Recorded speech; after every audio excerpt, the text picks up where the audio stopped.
too much into the technical details side of things because it does get very technical very quickly. Instead, we're going to provide a whistle-stop, high-level overview of digital disclosure, what it is, how you should generally approach it, and what are the main principles to bear in mind. We've prepared this talk with the idea of introducing someone to the topic who's never encountered digital disclosure before, but if you do have any more specific or complicated questions relating to digital disclosure, please do email them to us. We're trialling a new format today, so we won't be answering any questions live on air, and we will also try and keep it under 20 minutes. But do still feel free to email us any questions, and George and myself will be happy to do our best by way of answering them when we see them. So, over to you, George. Thank you, Robin. So, to start at the beginning, what is digital disclosure? Well, we all know what the disclosure exercise is. Digital disclosure is just the process of taking digital evidence, collecting it, storing it, recording it, analysing it, applying the disclosure test, and then disclosing it to the defence if appropriate. And so it's important to bear in mind that digital disclosure isn't fundamentally different to normal disclosure. All the same basic principles apply. The nature of digital evidence may mean that certain adaptations need to be made, but there's only one test for disclosure, whether that's for digital evidence or other evidence, and that test is found in section 3.1a of the CPIA. That section states that the prosecution must disclose to the accused any prosecution material which has not previously been disclosed to the accused, and which might reasonably be considered capable of undermining the case for the prosecution against the accused, or of assisting the case for the accused. Quite right. But how does that apply when you have potentially huge amounts of digital evidence? For example, if you've exercised powers to seize computers from a business, you might easily end up with many terabytes worth of material, including millions of emails, Word documents, spreadsheets, and so on. And as everyone knows, an investigator has to pursue all reasonable lines of inquiry, whether they point towards a suspect or away from the suspect. And it's entirely possible that some of the digital evidence that you've seized could undermine your case against the business, maybe by demonstrating, for example, that the offence was actually committed by somebody else, or it might even positively assist the defence case, for example, by supporting a due diligence defence and demonstrating that the business had taken all reasonable precautions to avoid commission of the offence. But if you're faced with millions of electronic documents, how are you going to identify the material that meets that disclosure test? Now, to hear some defence advocates in court, you might think that the prosecution has to physically go through and review each and every electronic document in its possession and decide whether or not those documents might help the defence case, but that is definitely not correct. Absolutely. The Attorney General's guidelines are clear about this. They state, "It is important for investigators and prosecutors to remember that the duty under the CPIA Code of Practice is to pursue all reasonable lines of inquiry, including those that point away from the suspect. Lines of inquiry, of whatever kind, should be pursued only if they are reasonable in the context of the individual case. It is not the duty of the prosecution to comb through all the material in its possession, e.g. every word or byte of computer material, on the lookout for anything which might conceivably or speculatively assist the defence. The duty of the prosecution is to disclose material which might reasonably be considered capable of undermining its case or assisting the case for the accused, which they become aware of or to which their attention is drawn." So, it's important to stress that the digital disclosure isn't about combing through everything in your possession, document by document, and then applying the disclosure test. It doesn't even necessarily mean sampling or searching through the electronic documents which you've seized. What matters is the procedures that you have in place and how you go about collecting, storing, and analysing that evidence. And understandably, there's often a tension, on the one hand, between ensuring that all relevant material is identified and disclosed to the defence, and then on the other hand, not imposing unrealistic or disproportionate demands on the investigators. You may well have to make compromises in order to keep the workload on your investigation team manageable, and that's completely okay, as long as you've got a robust and well thought out digital disclosure process in place, and you're transparent with the defence about how that's been implemented. So, what is that process? Let's start at the beginning with a few key points about searches and seizures. The first point to note here is that life is made much easier if you're thinking about digital disclosure from the start. So before you actually search premises, for example, you should be considering in advance what sort of material is likely to be found there, how much of it there's going to be, how it might assist lines of inquiry, and whether in fact it even needs to be seized. Once you've conducted a seizure that's resulted in a loss of digital material, then it's good practice to liaise with your legal team straight away to see whether you can agree on an approach. Often that'll mean completing an investigation management document to outline the approach you're taking and identifying any reasonable lines of inquiry. And a key part of that will be making an early decision about whether or not you're going to need specialist technical software or even outside specialist technical support. We're not going to dive into that topic today, but it's worth noting that there are a number of different levels of digital forensic service, and what level of service you need is going to be driven by the facts of the particular case and its complexity. Once you actually start handling and examining digital evidence which you've seized, it's then important to bear in mind 4 key points which are highlighted in the Attorney General's guidance.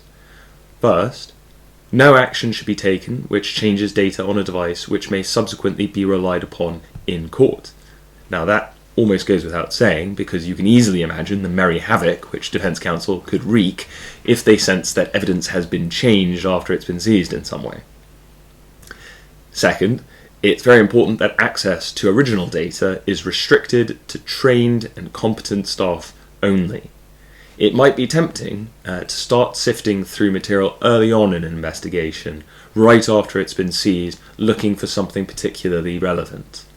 But even if you don't change a thing, the mere fact that you've been into the digital file and accessed it means that you're now part of the continuity of that evidence, which also means that anyone who does have access to original material needs to be able to explain under cross-examination in court why they accessed that material and what exactly they did to it. And that brings us quickly on to the third point, which is to ensure that a proper audit trail is kept of every step that's taken with the original material. That audit trail needs to be detailed enough for another person to come in and repeat the same exercise with that data and arrive at the same results. Now, this is probably also a good moment to mention documentation more generally, because it's really important to make sure that you're keeping a log of all the digital material that you've seized and what you've done with it.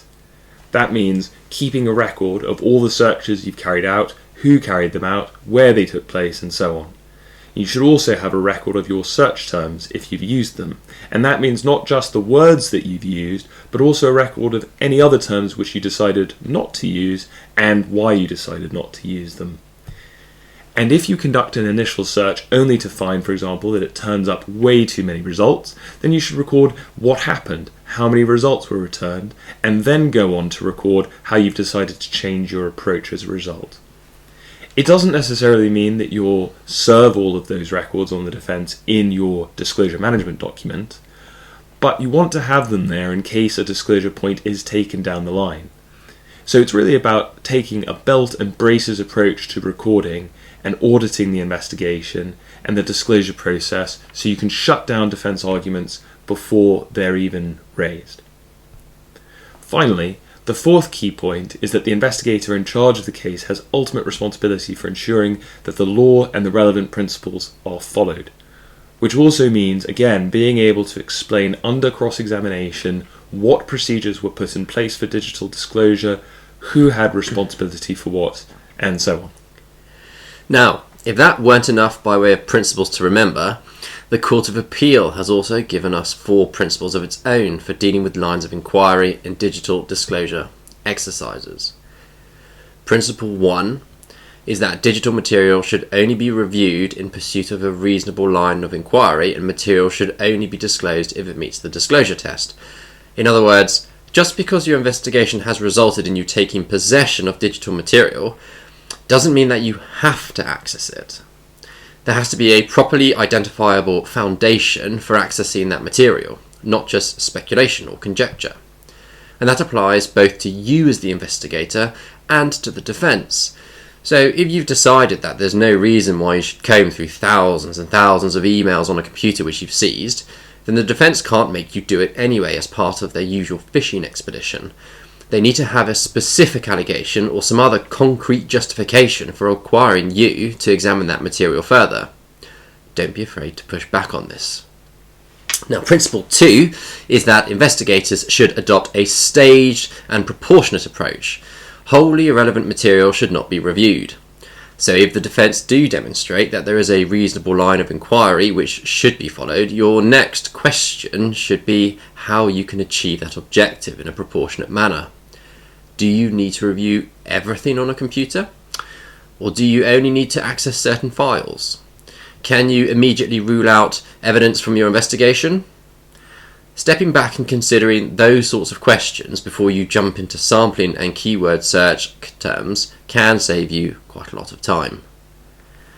Principle 3 is that the witness should be kept informed. This is really simply good practice for the evidence obtained by seizure generally. You should keep the owner of the digital material informed about any decisions made about disclosure, including how long you intend to keep devices, what you plan to do in terms of extracting data, and how it will be examined. Most of the time in trading standards cases, the digital evidence which you've seized will come from the defence. But if you've seized evidence from third parties, then it will be particularly important to keep them informed of what's happening with that material. As for the defence, of course, you'll have your approach set out in your disclosure management document, your DMD, which will be sent to the defence with an invitation to comment. Principle 4 is that the prosecutor and investigator should consider the consequences of refusal. Again, this is probably less relevant to trading standards cases than it is to general crime investigations, but where a witness doesn't give you access to their electronic devices, then of course you can consider a witness summons or exercise of statutory powers. Okay, so you've conducted your seizure, you've liaised with the legal team to develop your disclosure strategy, you've completed your IMD, and you've followed the key principles which we've just discussed as set out by the Attorney General's guidance and the course of appeal. The next major question is how do you actually go about pursuing reasonable lines of inquiry in digital evidence? In other words, how do you identify the relevant material? Well, in really straightforward cases where you know exactly what you're looking for, you may be able to simply access the digital evidence and find the particular document that you need. So, for example, if you've been tipped off that a company has been selling unauthorized novel food on a particular date, you might access a computer and just look for the relevant invoice for that date to prove that point. And you might well stop at that point and not look at anything else on the computer you've seized because there's no reasonable basis for thinking anything else on it would be relevant to your investigation. Equally, however, you might be investigating the same business for selling unauthorized novel food over a period of years. You might be looking for evidence of consent or connivance by company directors and the extent of their knowledge of what the business was doing throughout that period. If that's the case, then it's theoretically possible that any email sent by or to any of the company's directors might, in theory, include evidence that's helpful to the defence. In that case, it clearly wouldn't be proportionate to comb through every email sent by or to the directors during that several-year period. And in that sort of case, it would be perfectly appropriate to search by sample, use keywords, or use software to interrogate that data for relevant phrases. For example, by searching for documents that mention the particular novel food together with other key phrases. On that point, it's worth saying that if you're going to use a keyword search to identify relevant material, you should be thinking carefully about which terms to use. Remember, you're not just looking for anything that's relevant to the case, you're looking for material that meets the disclosure test. In other words, material which is helpful to the defence. If you make your search terms too general, then you can end up generating a huge number of hits, leaving you with lots of material which may be irrelevant. You want your search terms to be targeted, and we'd usually advise including those search terms in an annex to your disclosure management document, and trying to get the defence to agree them in advance. That said, don't be afraid to take a robust stance with the defence if they start suggesting you use really broad search terms. Similarly, be cautious about adding extra search terms if the defence suggested. Of course, you've got to carefully consider whether any suggested terms might be helpful, but having too many search terms can just be as problematic as having overly broad search terms. You can end up with lots of irrelevant material to review manually. Well, that's probably enough on digital disclosure for one day. We've tried to keep it really short and snappy, and hopefully provided a useful introduction to the topic for anyone who's coming new to it. As we said at the beginning, we're not going to answer live questions today, but please do email us with any questions you might have, and we'll be very happy to do our best by way of answering them when we see them. That's all from us today. Please do tune in to the next instalment of Gough Square Live, which will be on the 6th of June, when our Head of Chambers, Jonathan Goulding, will be speaking with Alison Hollis about local authority powers of test purchase and surveillance. We'll look forward to seeing you then. Goodbye.